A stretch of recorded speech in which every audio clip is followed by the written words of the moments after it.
Welcome to classes by Inspire Physics.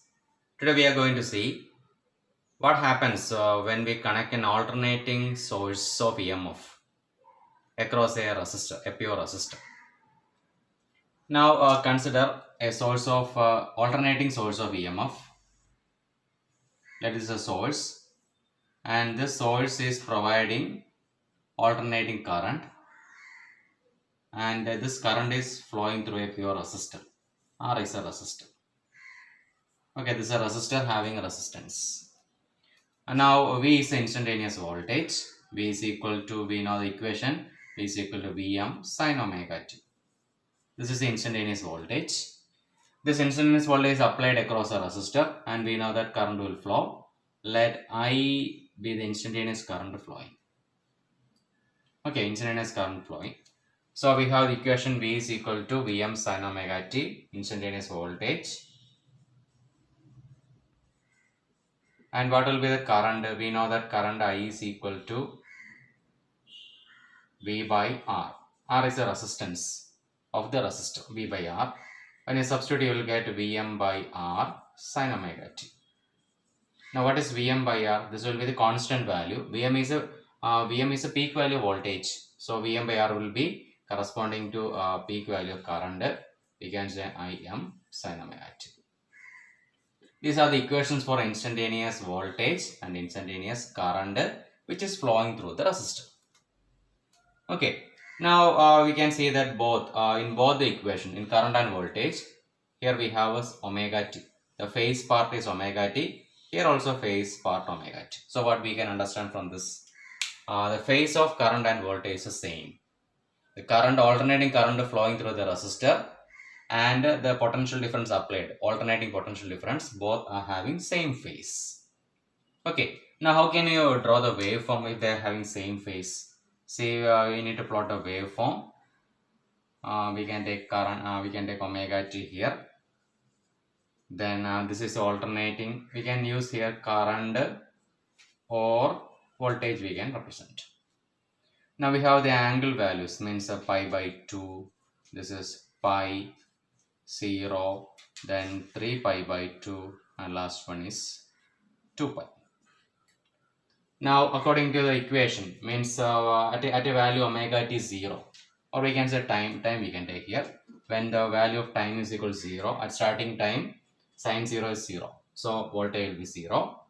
Then when the time value becomes pi by 2, or omega t when at an angle, so here we use omega t. Okay, when omega t becomes pi by 2, phase value pi by 2, sine pi by 2 means sine 90. What's all sine 90? Sine 90 is 1. So we have Vm. V is equal to Vm. The voltage will become maximum value. This is the peak value. We mark this as peak value Vm. Okay. So then when omega t is equal to pi, sine pi means sine 180. Sine 180 is 0. So the voltage decreases to 0. So this is a variation of alternating voltage which is applied. Then when we consider these two angles, when sine 3 pi by 2, that is sine 270. Sine 270 having a value minus 1. So voltage will become negative value. So this is a negative peak value. Okay, we can represent. Then at 2 pi, sine 2 pi, sine 360 will be 0. Again voltage becomes 0. Now this value will be minus Vm. This is a variation of voltage. Okay, now we need to see the variation of current also. If the resistance value is more than 1, the current will be small in value. Now we can see the same phase. So we can draw the current also along the same path. See, let us choose current is comparatively less than voltage. So we have a graph like this. I will just use a dotted line for current. This dotted line is representing the current. Okay, this is a current value. Now this is a peak value of current, that is Im.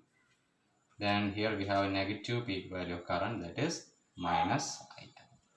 So we have seen the variation of voltage and instantaneous voltage and corresponding instantaneous current flowing through the resistor. That is our equation, instantaneous voltage, instantaneous current. How can you get instantaneous power? So we know that power P is equal to V into I. Okay, when you multiply these two, what will you get? You will get Vm into Im into sine omega t. Sine omega t means sine square omega t. How can you find the average power? See, to find average power, we need to integrate this equation, that is P dt from 0 to t. Now we will see the average power. Average power is equal to 1 by t integral Vm Im sine square omega t dt. And we already know that 0 to t Vm into Im 1 by t integral 0 to t sine square omega t. This integration that we have already seen in the previous classes. Average value sine square omega t for a full cycle is equal to 1 by 2. So when you substitute, you will get average power. We can say average power P average is equal to Vm into Im into 1 by 2. Or we can represent like this: P average is equal to Vm by root 2 Im by root 2. Or we can say Vrms into Irms. P average is equal to Vrms into Irms. Now we need to express this Vrms in terms of resistance. By Ohm's law we have, what's Ohm's law? V by I is equal to R. V is equal to I into R. So I write Vrms is equal to Irms into capital R. R is a resistance. Then I have one more Irms. So when I simplify, what I will get? I square Rms into capital R. This is the average power. P average is equal to I square Rms into R. So we have seen the waveform of voltage and current. Then the circuit diagram. Pure resistance is connected to an alternating current source.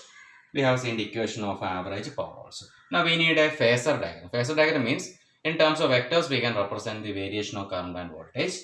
So for that we just take a quadrant system like this. Now first we represent a vector. We can say a voltage. Say this is a voltage. This value, this length of vector is corresponding to the value Vm. Okay. Then so this value, this point will be, this value will be the instantaneous voltage. This angle we can mark omega t.